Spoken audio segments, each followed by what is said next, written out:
MDH kitchen king મસાલા રસોડામાં હોય તો આપણે કંઈ પણ બનાવી શકીએ છીએ. રીંગણાનો ઓળો, બટેટા ફુલાવર, ભીંડી મસાલા અને બીજું ઘણું બધું. MDH સમાચાર અમદાવાદના નારોલ વિસ્તારથી સામે આવી રહ્યા છે. અહીં મિત્રએ જ મિત્ર પર ફાયરિંગ કર્યું હોવાના અહેવાલ મળી રહ્યા છે. જ્યાં નારોલ વિસ્તારમાં ફાયરિંગની ઘટના ઘટી છે. મિત્રએ મિત્ર પર ફાયરિંગ કર્યું. નારોલના શિવાલિક એપાર્ટમેન્ટ ખાતે આ બનાવ બન્યો છે. મિત્રએ કરેલા એક રાઉન્ડ ફાયરિંગમાં અન્ય મિત્ર ઈજાગ્રસ્ત થયો છે. ફાયરિંગ અંગે નારોલ પોલીસે તપાસ શરૂ કરી છે. સમગ્ર મામલે પોલીસે ફાયરિંગ કરનાર અન્ય યુવકો સિદ્ધાર્થ ભૂમિહાર અને રોહિત પ્રજાપતિની શોધખોળ શરૂ કરી છે. આરોપી સિદ્ધાર્થ ખાનગી બેંકમાં રિલેશન ઇન્ચાર્જ છે, જ્યારે કે રોહિત રિક્ષા ચલાવે છે.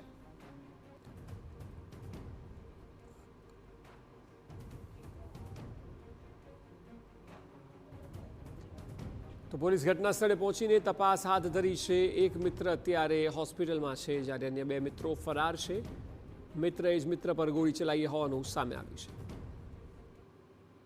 સવારમાં જમાદારને પૂછ્યું, મેં કીધું શું હતું, તો કે 402માં એમના છોકરા કંઈક એમના જોડે આવેલા બે ઇસમ હતા, એમાંથી એક કે મેં પૂછ્યું તો કે બાથરૂમમાં પડી ગયો છે અને લોહીને કપડાં ફાટેલા હતા. તો કે 108 બોલાવી છે અને અમે લઈને જઈએ છીએ. તો કેબિન જોડે જમાદારની સુવડાવતા હતા. જમાદારે ના પાડી કે ભાઈ એને આગળ લઈને રોડ જોડે બેસાડો, 108 આવે એટલે એમાં નાખીને લઈ જજો. પછી 108 આવી, આ લોકો લઈને જતા રહ્યા. પ્રાથમિક તપાસમાં સામે આવ્યું છે કે શિવાલિક એપાર્ટમેન્ટમાં રહેતા સિદ્ધાર્થ ભૂમિહાર નામના શખ્સનો પરિવાર ઘરે ન હતો. સિદ્ધાર્થે પોતાના મિત્રો ધર્મેશ મિશ્રા અને રોહિત પ્રજાપતિને ઘરે બોલાવ્યા હતા. તે દરમિયાન રાત્રે કોઈ કારણસર ફાયરિંગ થયાનું સામે આવ્યું. ઇજાગ્રસ્ત ધર્મેશને સારવાર આપવા ફ્લેટમાંથી નીચે લવાતા ઘટના સામે આવી. સોસાયટીના ચોકીદાર પૂછપરછ કરતા મામલો સામે આવ્યો હતો. ચોકીદારે સોસાયટીના ચેરમેનને સવારે આ બનાવ અંગે જાણ કરી હતી. નારોલ વિસ્તારમાં આવેલી શિવાલિક રેસિડેન્સી છે કે જ્યાં ગઈકાલે રાત્રે ફાયરિંગનો બનાવ બન્યો હતો.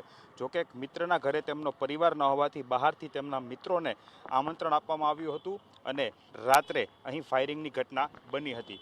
જોકે પોલીસની પ્રાથમિક તપાસમાં સામે આવ્યું છે કે બહારથી આવેલા બે મિત્રો, તેમાંથી એક સગીર વયનો જે ધર્મેન્દ્ર નામનો મિત્ર હતો, તેને જે છે માથાના ભાગે ગોળી વાગી હોવાનું સામે આવ્યું છે.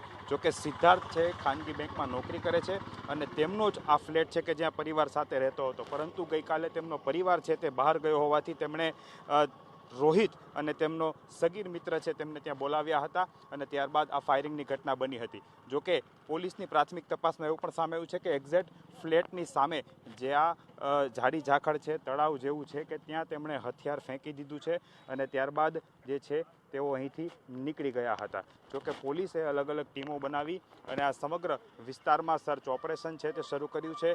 હથિયાર શોધવાની કામગીરી શરૂ કરી છે. હવે ખરેખર કોઈ અંગત અદાવત હતી, અન્ય કારણ હતું કે તેમાં ફાયરિંગ થયું છે કે પછી મજાકમાં આ ફાયરિંગ થયું છે કે કેમ, આ સમગ્ર મુદ્દાઓને લઈને પોલીસ તપાસ શરૂ કરી છે. જોકે ઇજાગ્રસ્ત સગીર મિત્ર છે તેમની હવે ફરિયાદ નોંધવાની શરૂ થઈ છે અને તેમના નિવેદનના આધારે જ હકીકત ખ્યાલ આવશે કે ખરેખર આ ફાયરિંગની ઘટના કઈ રીતે બની છે ને તેનું કારણ શું છે. કેમેરા પર્સન ઇમરાન શેખ સાથે હરીન માત્રાવાડિયા, TV9 અમદાવાદ. અરે ઓછું નાક પણ અસલી નાક. MDH કાશ્મીરી લાલ મરચાની પાવડર. MDH